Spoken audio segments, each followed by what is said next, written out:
자, 에베소서를 우리가 지난 주일부터 살펴보고 있습니다. 앞부분은 교리적 부분이기 때문에 좀 딱딱하기도 하고, 좀 어려울 수도 있고, 좀 생경스러울 수 있습니다. 교회를 다닌 지 오래 안 되시는 분들은 조금 어려울 수 있습니다. 그러나 최대한 쉽게 또 설명을 하려고 하겠습니다만은, 오늘 이런 말씀들은 교리적 부분은 꼭 우리가 한 번은 통과해야 될, 굉장히 붙잡아야 될 핵심적인 기독교의 메시지이기 때문에 놓치지 말아야 되는 부분입니다.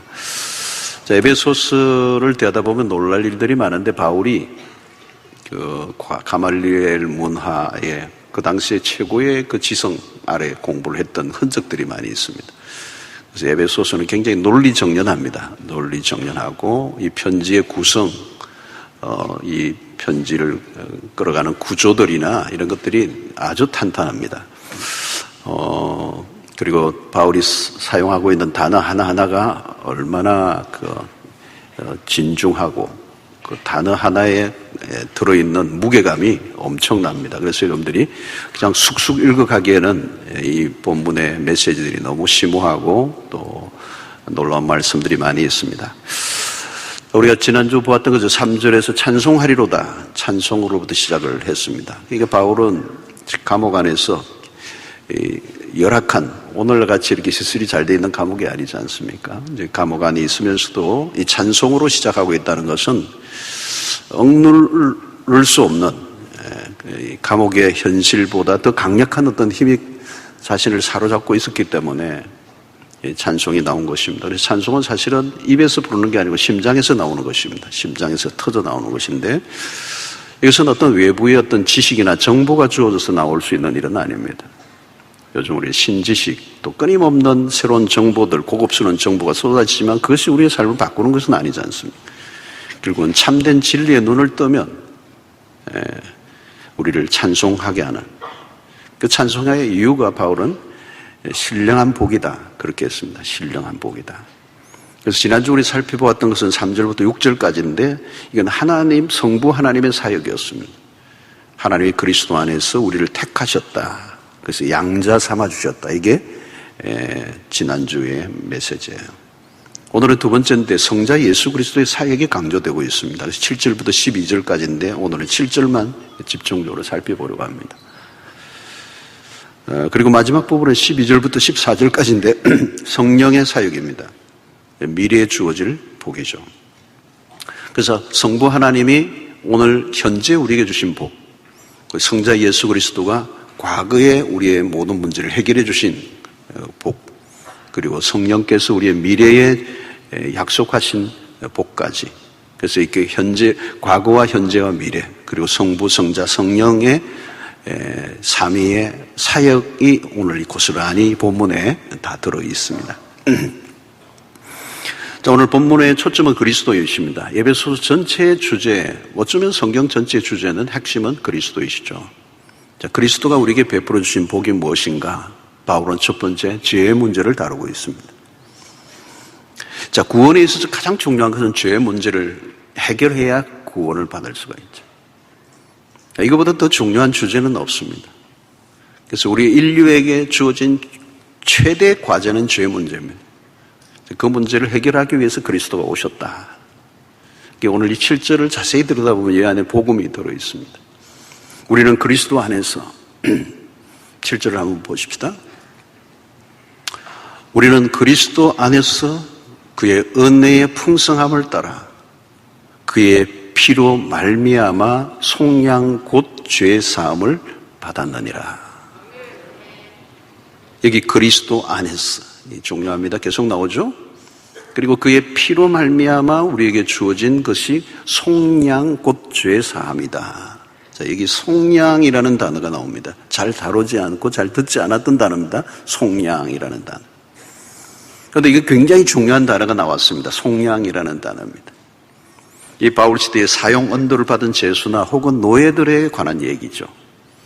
자신의 힘으로는 도무지 자유로울 수 없는 사람들을 위하여 누군가 대신 그 값을 지불함으로 그 지불하는 것을 속량이라고.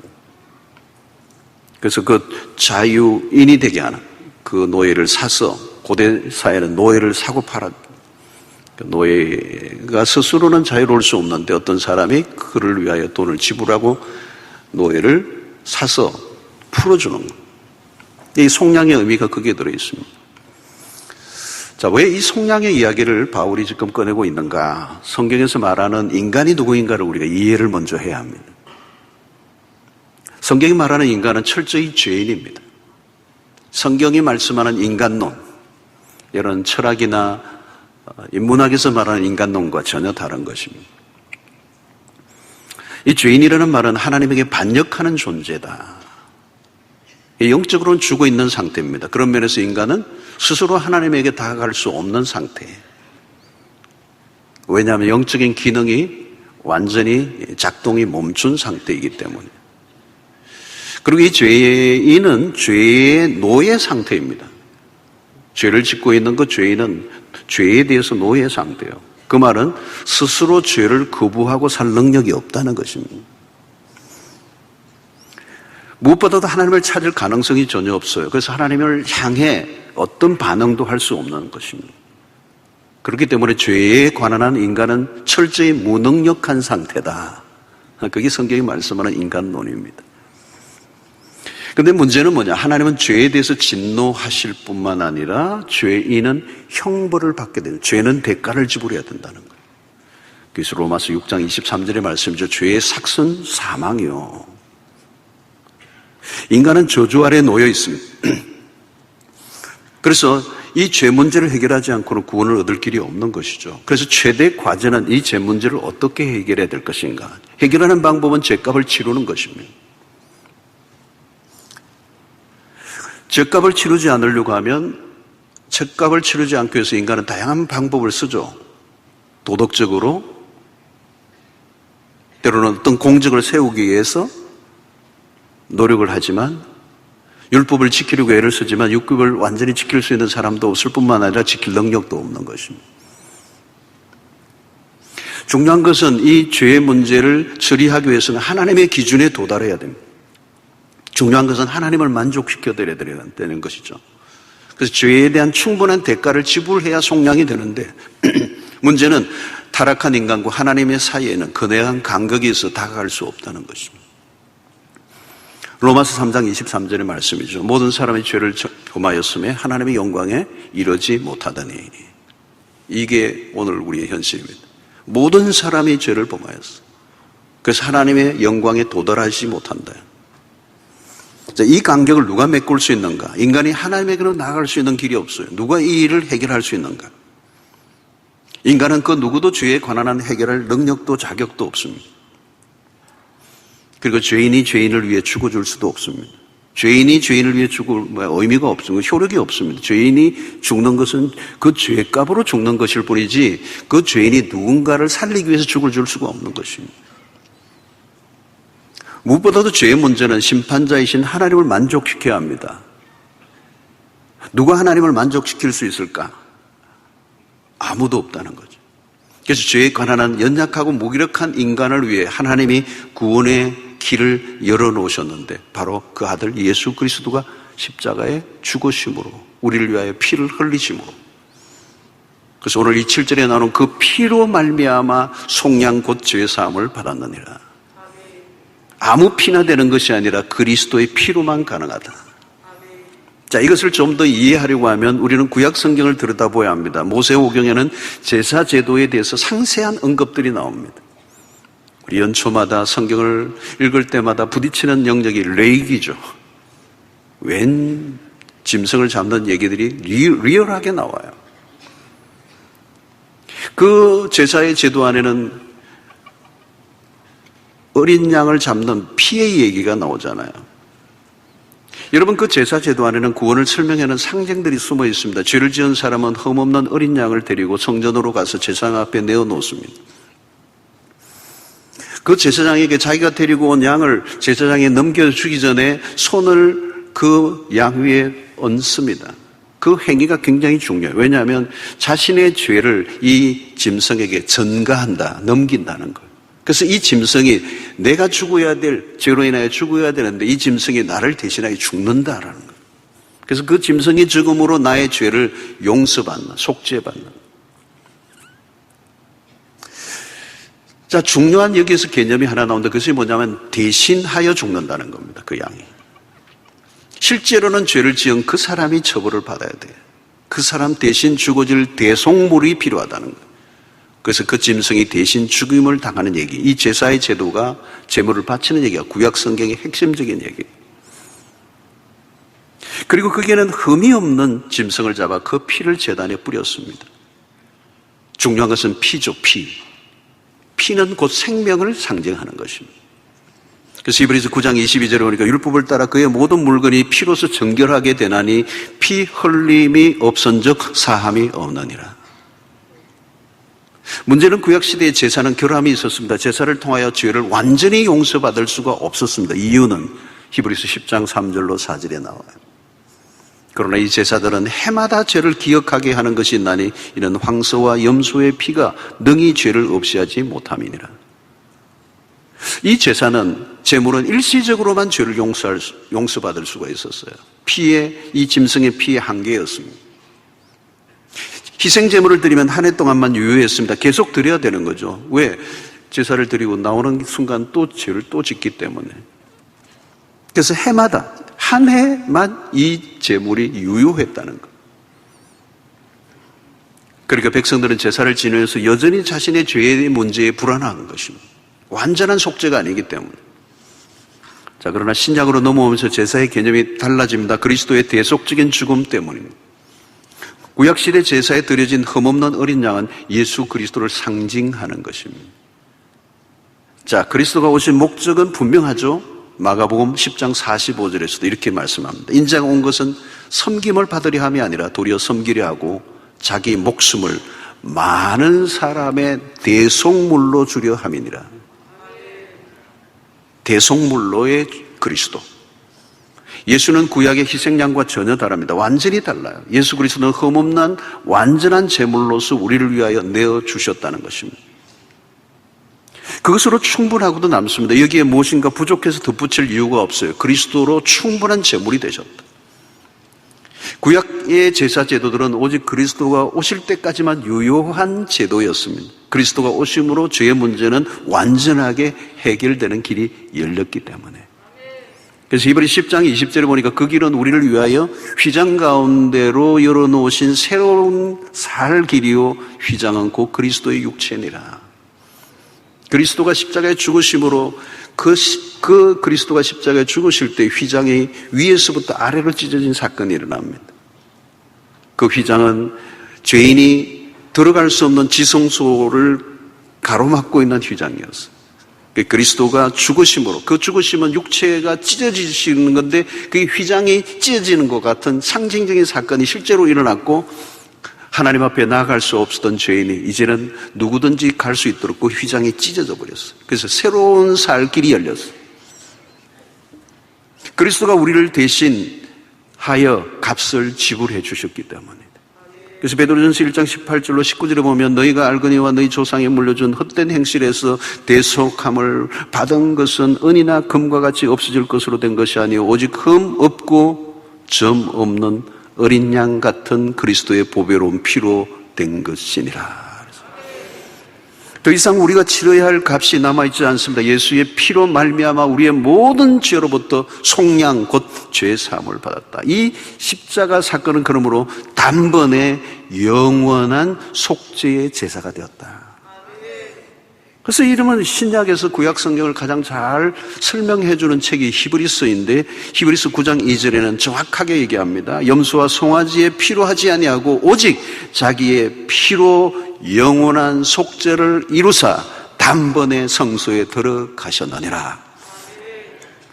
만약 완전한 대가를 그리스도의 십자가를 통하여 지불하지 못하셨다면 무슨 문제가 생길까요? 여러분, 그리스도의 죽으심으로는 뭔가 부족하다는 얘기가 아니겠어요? 그럴 수가 없다는 것입니다. 흠없는 어린 양 예수 그리스도는 완전한 우리의 대속 제물이 되셨습니다. 제 문제를 해결할 다른 길이 없습니다. 다른 방법이 있었다면 하나님이 당신의 아들을 십자가에 죽이실 이유가 하나도 없죠. 그러므로 기독교의 중심에는 피가 있습니다. 죄의 문제는 결코 간단히 해결할 수 있는 일이 아니에요. 하나님의 아들 예수 그리스도의 십자가의 죽음을 통해서만 우리의 죄가 해결될 수 있게 하셨다는 겁니다. 자, 이런 우리의 죄에 대한 대가를 완전히 지불하셨다는 것은 무엇을 의미합니까? 우리가 지은 과거의 죄뿐만 아니라 현재 짓고 있는 죄뿐만 아니라 미래의 죄까지도 용서해 주신다는 얘기예요. 그 안에는 우리가 미처 알지 못한 죄까지도 포함됩니다. 우리가 얼마나 많은 죄를 짓고 사는지조차도 모릅니다. 무슨 죄를 짓고 있는지조차도 모를 때가 많이 있습니다. 여러분, 우리가 회개를 하지만 나도 모르게 지은 죄들은요 더 많아요. 회개조차도 못하는 겁니다. 그럼에도 불구하고 하나님은 용서해 주신다는 거예요.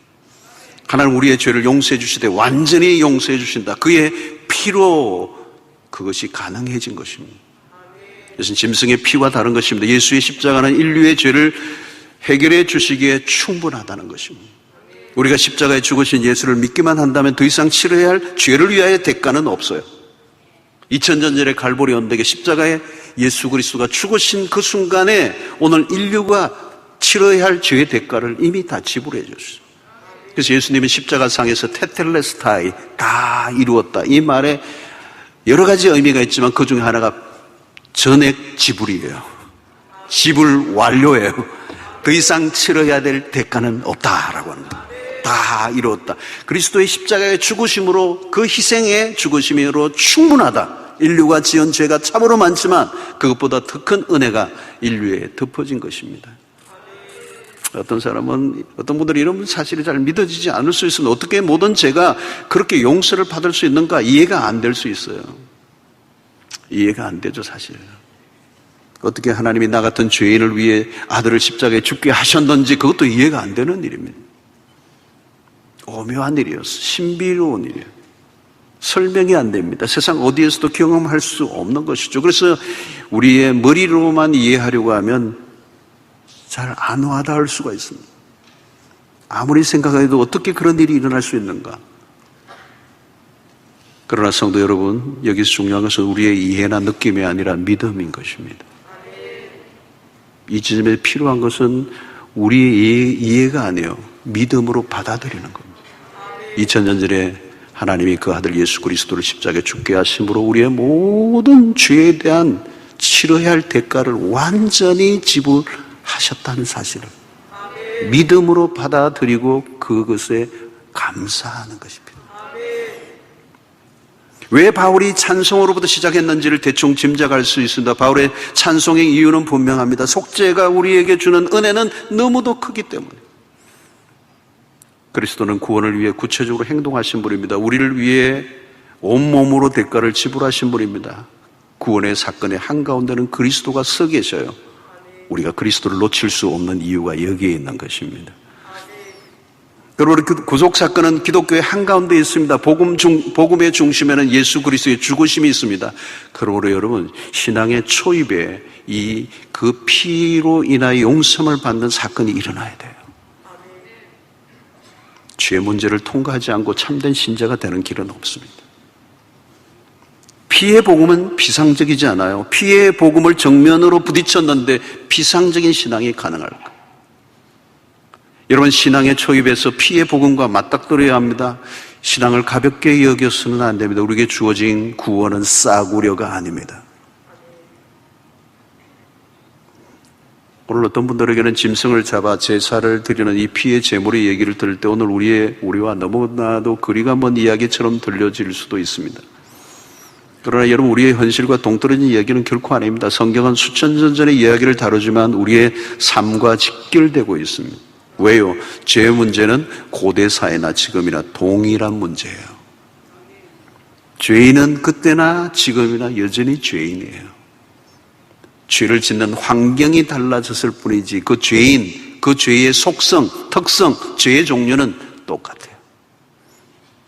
여러분, 죄는 인간의 삶의 핵심적인 주제입니다. 죄의 문제를 처리하지 않는 한 우리는 죄로부터 자유롭지 않습니다.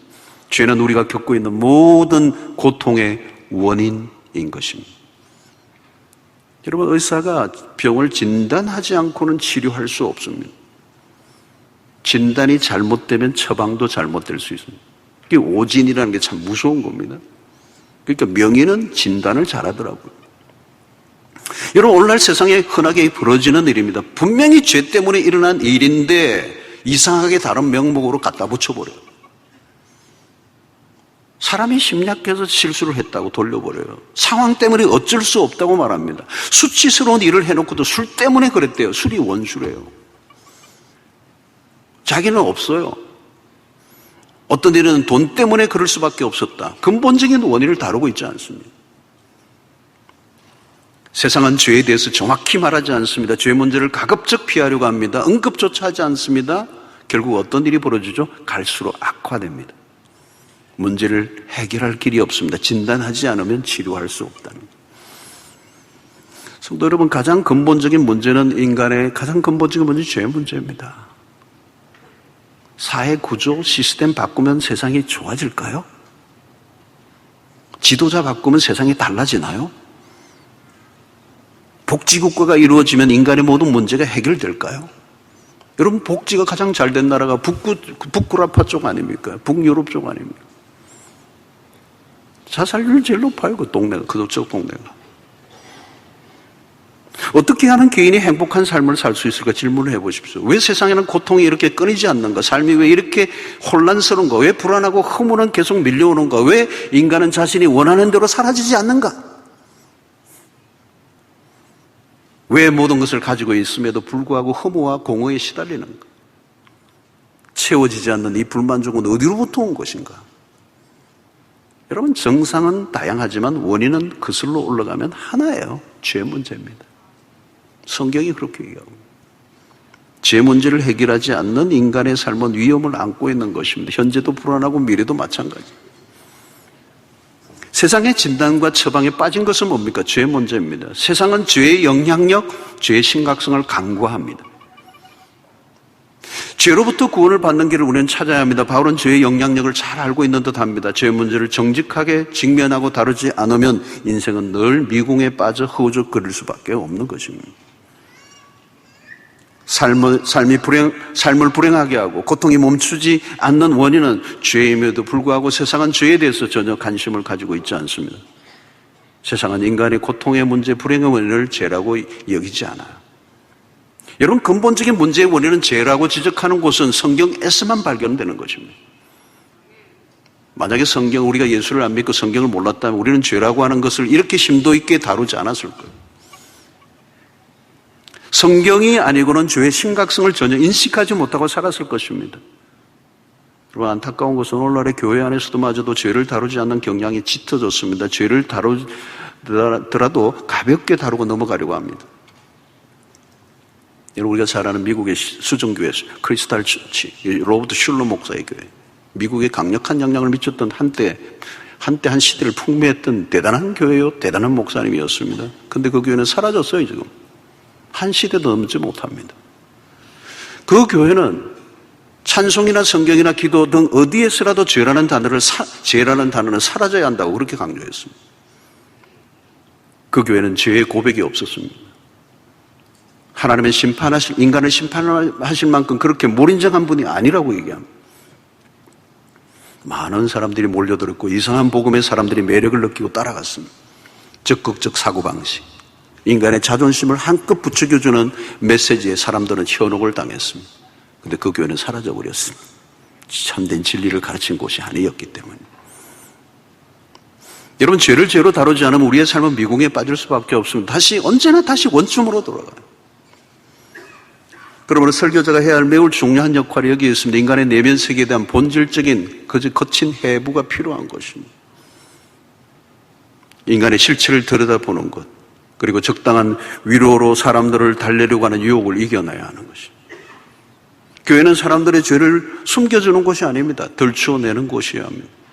죄 문제에 대해서 애매하게 다루면 교회는 죄를 숨기는 곳이 되로 말죠.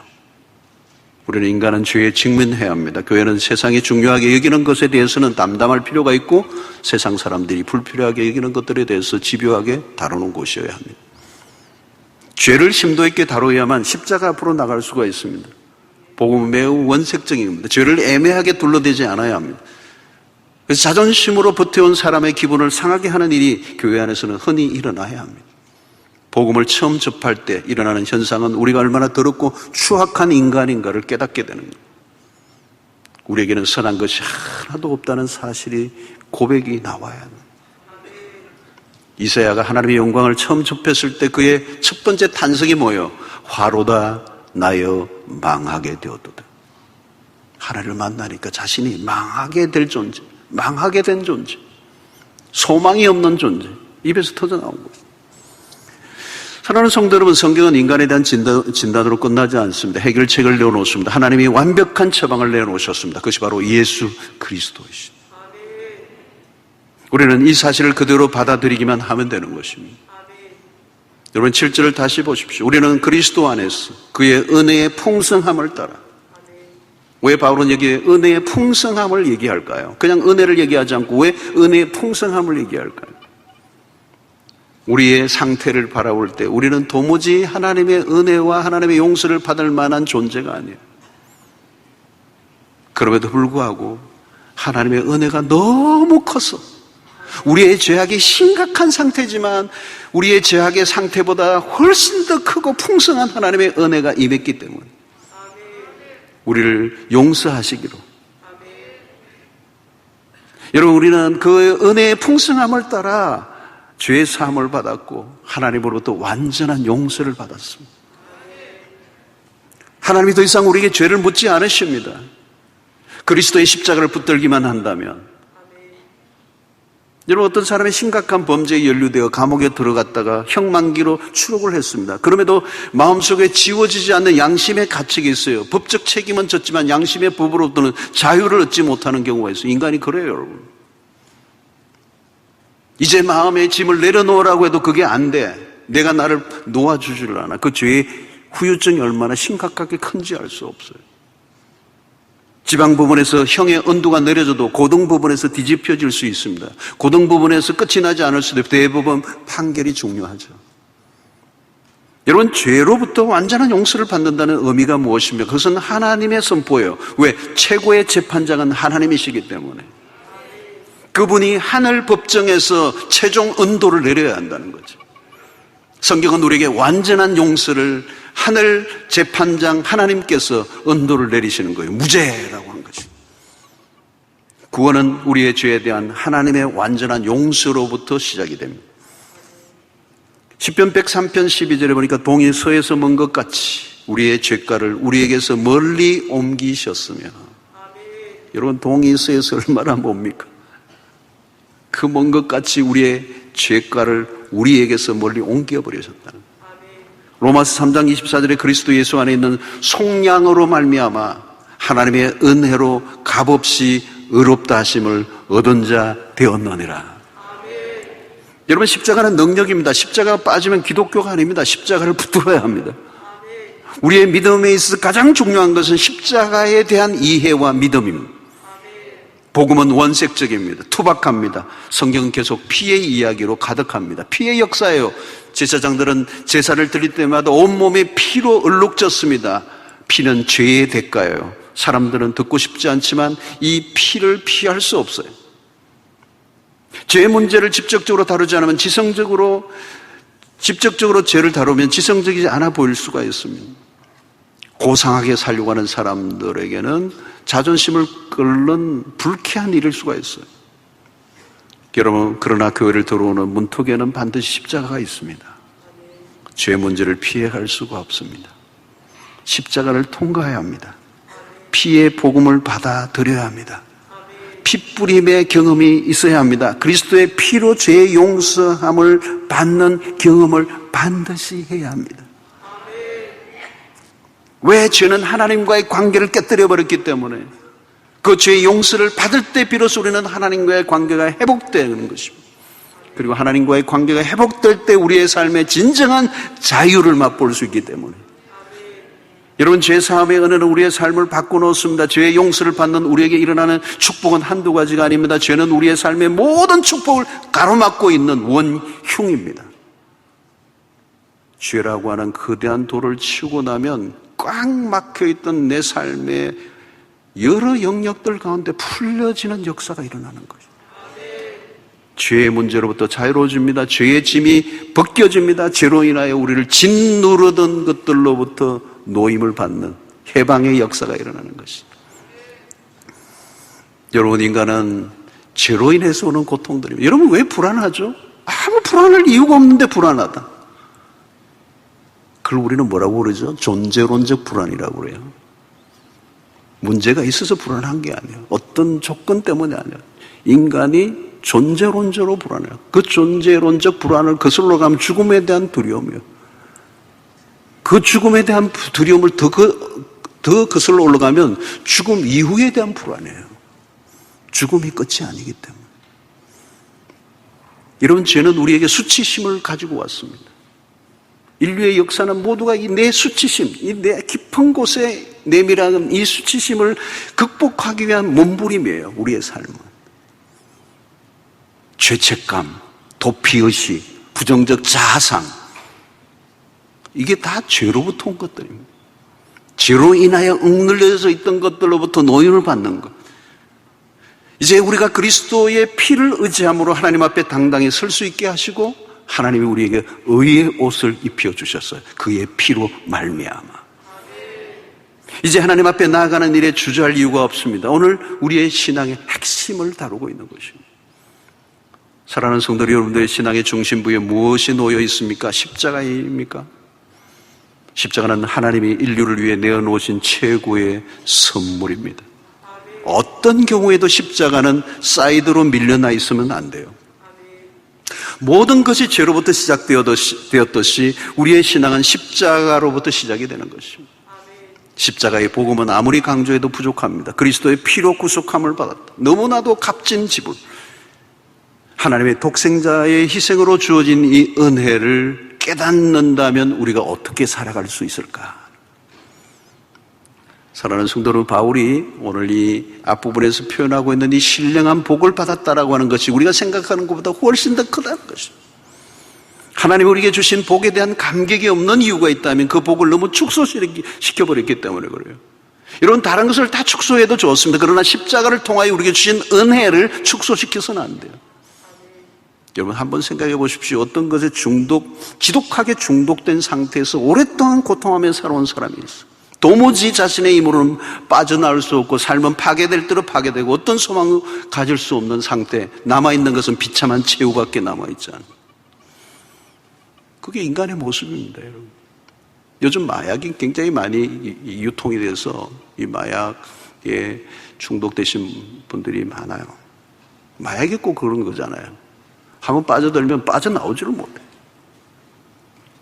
그냥 삶은 계속 파괴되고 남아있는 그 비참한 최후밖에 남아있는 경우. 여러분, 그게 죄의 모습하고는 너무 흡사해요.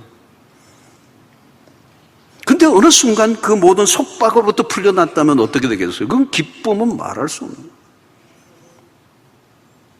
여러분, 일평생 갚을 수 없는 그에게 빚을 누군가 나를 대신하여 갚아주었다라고 얘기할 때 그 해방감은 말로도 알 수 없어요. 저는 우리 아버님이 사업의 실패를 여러 번 하셔가지고 빚을 여러 군데 지게 되고 굉장히 어려웠던 적이 있었어요. 부모님이 빚을 지셨는데 자녀들에게도 그게 압박감이 그대로 오더라고요. 와, 빚 지는 거 사는 건 어려운 거구나. 몸부림치더라고요.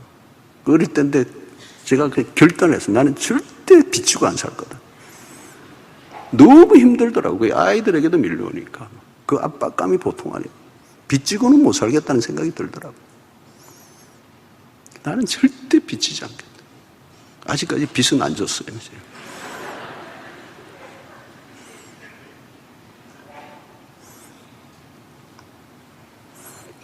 그리고 왜 아버님이 노력을 하셔가지고 나중에 다 빚을 다 청산하셨어요. 다 갚고 난 다음에 그 기뻐하는 모습. 그리고 그 기쁨이 우리 가족들이 다 함께 공유할 때 그게 지금 새로워요. 너무 그 기쁨이 말로도 알 수 없어요. 여러분, 죄로부터 자유로워진다는 게 이런 거예요.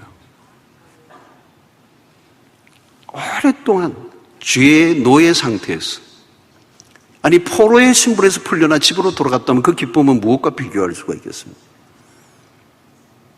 여러분, 인류에게 드리워져 있는 죄의 짐보다 더 무겁고 무서운 것은 없습니다.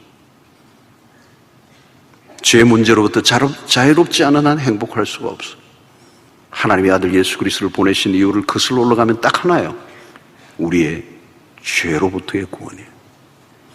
마태복음 1장 21절에 아들을 낳으리니 이름을 예수로 하라. 이는 그가 자기 백성을 그들의 죄에서 구원할 자이심이라 하니라. 그리스도가 왜 세상에 오셨는지에 대해서 확실하게 알고 신앙생활을 해야 돼요. 그가 왜 십자가에 죽으셨는가를 모르고 신앙생활이 가능할까요? 십자가가 기독교의 중심에 놓여있는 이유는 죄 문제를 위한 대속의 죽음이기 때문입니다. 하나님으로부터 내 죄가 온전히 완전한 용서를 받았다는 것이야말로 얼마나 놀라운 복음입니까? 그리스도가 우리에게 주신 최고의 선물입니다. 오늘날 세상에는 구원자로 자처하는 이들이 많습니다. 그러나 완전하신 하나님이시고 완전하신 사람으로 우리를 대신하여 피를 흘려주신 구원자는 오직 한 분밖에 없어요. 그 아들이 아니고는 하나님의 진노를 막아낼 길이 없어요. 하나님의 아들만이 나무에 매달려 혹독한 진노를 홀로 담당하시고 우리의 죄를 위하여 대속의 죽음을 당하신 것입니다. 여러분, 하나님은 지혜로우신 분이십니다. 그리고 하나님은 능력이 있으신 분이십니다. 하나님은 세상의 모든 문제에 100가지, 1000가지, 10,000가지의 수를 다 갖고 계시는 분이세요. 그러나 인류가 죄로 인하여 구원을 받을 수 있는 길은 당신의 아들을 죽이지 않고는 인류를 죄로부터 구원할 길이 없는 거예요. 그래서 그 방법을 선택하신 거예요.